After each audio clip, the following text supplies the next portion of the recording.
మీన రాశి వారికి ఈ వారం మధ్యస్థ ఫలితాలు గోచరిస్తోంది. చతుర్థ సప్తమాధిపతి అయిన బుధుడు 6 ఉన్నారు. రాశ్యాధిపతి దశమాధిపతి అయిన గురువు పంచమ స్థానంలో ఉన్నారు. ద్వితీయ భాగ్యాధిపతి అయిన కుజుడు చతుర్థంలో బలంగా ఉన్నారు. స్థిరాస్తులకు సంబంధించిన విషయాలు సానుకూలంగా ఉంటుంది.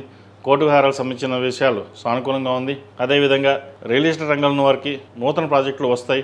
అయితే అవి చేయగలమా లేదా అని ఆలోచన చేస్తారు. ఒకవేళ మీరు చేయలేకపోతే మీ సన్నిధులకు ఇవ్వడం, పార్ట్నర్షిప్ అంటే వ్యాపార పరంగా భాగస్వామి కాకుండా కమిషన్ బేస్ అయినా సరే ప్రాజెక్టులు ఇచ్చి ముందుకు వెళ్ళండి. భవిష్యత్తు బాగుంటుంది. మీకు రావాల్సిన ధనం చేతికి అందుకు వస్తుంది. అదేవిధంగా ఎప్పుడో పెట్టిన స్థిరాస్తుల విలువ పెరగడం, దాన్ని అమ్మాలని ఆలోచన చేస్తారు. అయితే ప్రస్తుతం ఉన్న పరిస్థితుల్లో స్థిరాస్తులు అమ్మకుండా వాటిని అలాగే ఉంచుకోవడం చెప్పదగింది. అయితే కొన్ని వ్యవహారాల్లో మనకు ధన సహాయం ఎవరు చేస్తారు అన్న ఆలోచన ఉంటుంది. ఏ దిక్కు లేకపోతే భగవంతుడే మనకు దిక్కు అన్నట్టుగా భగవన్ నామస్మరణ చేయండి. మీ కష్టాన్ని మీరు పడండి. మీరు ఎంత కష్టపడతారో అంత ఫలితం ఉంటుంది. అయితే గడిచిన వారం చాలా అనుకూలంగా ఉంది. ఈ వారం మధ్యస్థ ఫలితాలు ఉన్నాయి. అయినప్పటికీ దిగులు పడకుండా మీ ప్రయత్నాలు మీరు చేయండి. కలుసుబడదనంగా ఉంటుంది. సోదరులతోటి విభేదాలు లేకుండా కలుసుబడదనంగా ఉంటుంది. వారు మీకు సహాయ సహకారాలు తప్పకుండా అందిస్తారు.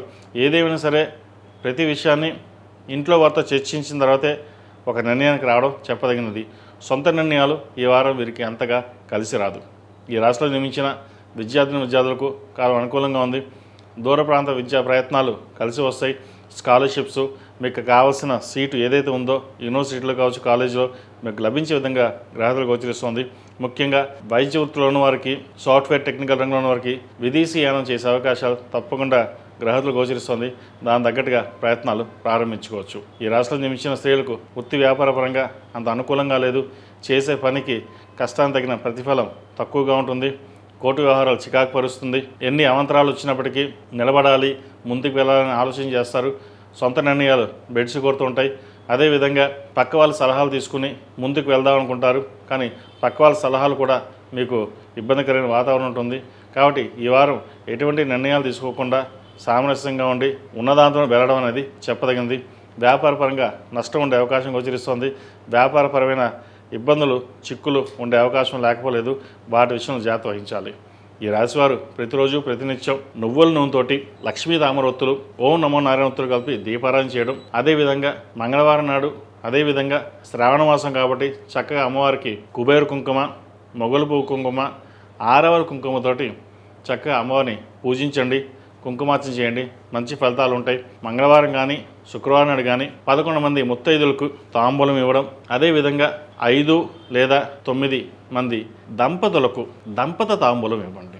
ఈ తాంబూలం ఇవ్వడం వల్ల భార్యాభర్తల మధ్య విభేదాలు ఉన్నా సరే, ఉద్యోగరీత్యా ఇద్దరికి ఏమైనా ఇబ్బందులు ఉన్నా సరే అవి సమస్య పోతాయి. చక్కగా అమ్మవారి అనుగ్రహం మీకు తప్పకుండా కలుగుతుంది. ఏదైనా సరే భగవత్ నామస్మరణ చేయడం అనేది కలియుగంలో ఎంత నామస్మరణ చేస్తే అన్ని మంచి ఫలితాలు ఉంటాయి. హోమం చేసేవాళ్ళు హోమం చేస్తారు, జపం చేసేవాళ్ళు జపం చేస్తారు. ఏమి చేయనప్పుడు నామస్మరణ. కలియుగంలో నామస్మరణకు ఉన్నంత ప్రాధాన్యత ఇంకోటి లేదు. మనం ఆఫీస్కి వెళ్తున్నప్పుడు ఎక్కడైనా సరే మనసులో నామస్మరణ చేయండి. పైకి కాకపోయినా లోపల నామస్మరణ చేసి ఎంత చేసినా సరే దాని ఫలితం ఉంటుంది. చక్కగా వెళ్తున్నప్పుడు మీ ఇష్ట దైవారాధన కానీ, లేదా శ్రీమాత్రే నమః కానీ, ఓం నమస్తవాయ కానీ, ఓం నమో వాసుదేవాయ అని కానీ, ఏదైనా సరే మనకి ఇష్టమైన ఒక నామాన్ని తీసుకుని దాని సంఖ్యాపరంగా ఎక్కువగా చేయండి. తద్వారా మంచి ఫలితాలు ఉంటాయి. అది మీరు ప్రయత్నం చేయండి. ఆ ఫలితం మీరే చూస్తారు. ఈ రాశిలో జన్మించిన వారికి కలిసి వచ్చే సంఖ్య 4, కలిసి వచ్చే రంగు తెలుపు. ఏదైనా పని మీద బయట వెళ్ళినప్పుడు గురువారం కానీ శుక్రవారానికి వెళ్ళండి. మంచి ఫలితాలు సంప్రాప్తిస్తాయి. ఈ పూజస్టోర్.in పసుపు కుంకుమ నుంచి దేవతా విగ్రహాల దాకా అన్ని రకాల పూజలు, వ్రతాలు, గృహప్రవేశం, హోమాది శుభకార్యాలకు కావాల్సిన పూజా సామాగ్రి అంతా ఒక్కొక్క క్లిక్ తోనే మీ ఇంటి వద్దనే పొందండి. ఈ పూజస్టోర్.in